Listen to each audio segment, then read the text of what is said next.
Ikapitong Kabanata. Huwag kayong humatol, nang kayo'y di hatulan ng Diyos, sapagkat hahatulan kayo ayon sa paghatol ninyo sa iba. Susukatin kayo ayon sa panukat ninyo sa iba. Bakit mo nakikita ang puwing sa mata ng iyong kapatid, ngunit hindi mo pansin ang trosong nasa iyong mata? Paano mong masasabi sa iyong kapatid, halika't aalisin ko ang puwing mo, gayong troso ang nasa mata mo?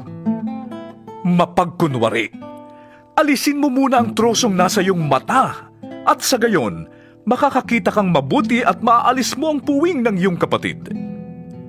Huwag ninyong ibigay sa aso ang bagay na banal. Baka pagkatapos ay kayo pang balingan nila at sakmalin. Huwag ninyong ihagi sa baboy ang inyong mga perlas, sapagkat yuyurakan lamang nila ang mga yun. Humingi kayo, at kayo'y bibigyan. Humanap kayo, at inyong matatagpuan. Kumatok kayo, at kayo'y pagbubuksan. Sapagkat tatanggap ang bawat humihingi, makakakita ang bawat naghahanap, at pagbubuksan ang bawat kumakatok. Bibigyan ba ninyo ng bato ang inyong anak kapag siya'y humihingi ng tinapay? Bibigyan ba ninyo siya ng ahas kapag siya'y humihingi ng isda? Kung kayong masasama ay marunong magbigay ng mabubuting bagay sa inyong mga anak, gaano pa kaya ang inyong amang nasa langit? Bibigyan niya ng mabubuting bagay ang bawat humihingi sa kanya. Gawin ninyo sa inyong kapwa ang ibig ninyong gawin nila sa inyo. Ito ang buod ng kautusan at ng mga sinulat ng mga propeta. Pumasok kayo sa makipot na pintuan, sapagkat maluwang ang pintuan at malapad ang daang papunta sa kapahamakan, at ito ang dinaraanan ng marami. Ngunit makipot ang pintuan at makitid ang daang papunta sa buhay, at kakaunti ang nagdaraan doon. Mag-ingat kayo sa mga hindi tunay na propeta. Lumalapit sila sa inyo na parang tupa, ngunit ang totoo ay mababangis na asong gubat.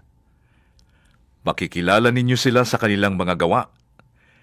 Napipitas ba ang ubas sa puno ng dawag o ang igos sa puno ng matitinik na halaman? Mabuti ang bunga ng mabuting puno, subalit masama ang bunga ng masamang puno. Hindi maaaring mamunga ng masama ang mabuting puno, at hindi maaaring mamunga ng mabuti ang masamang puno. Ang bawat punong hindi mabuti ang bunga ay puputulin at itatapon sa apoy. Kaya't makikilala ninyo ang mga hindi tunay na propeta sa kanilang mga gawa. Hindi lahat ng tumatawag sa akin, Panginoon, Panginoon, ay papasok sa kaharian ng langit, kundi ang sumusunod lamang sa kalooban ng aking amang nasa langit. Sa araw ng paghuhukom, marami ang magsasabi sa akin, Panginoon, hindi po ba kami ay nagpahayag ng mensahe mula sa Diyos? Nagpalayas ng mga demonyo at gumawa ng mga himala sa iyong pangalan? Ngunit sasabihin ko sa kanila, hindi ko kayo nakikilala. Lumayo kayo sa akin, mga mahilig gumawa ng masama. Kaya't ang bawat nakikinig at nagsasagawa ng mga aral kong ito ay may tutulad sa isang taong matalino na nagtayo ng kanyang bahay na ang pundasyon ay bato. Umulan ng malakas, bumaha, at binayo ng malakas na hangin ang bahay na yon. Ngunit hindi naggiba sapagkat nakatayo sa bato.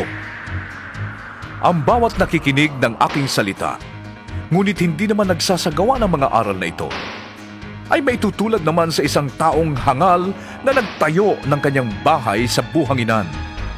Umulan ng malakas, bumaha at binayo ng malakas na hangin ang bahay.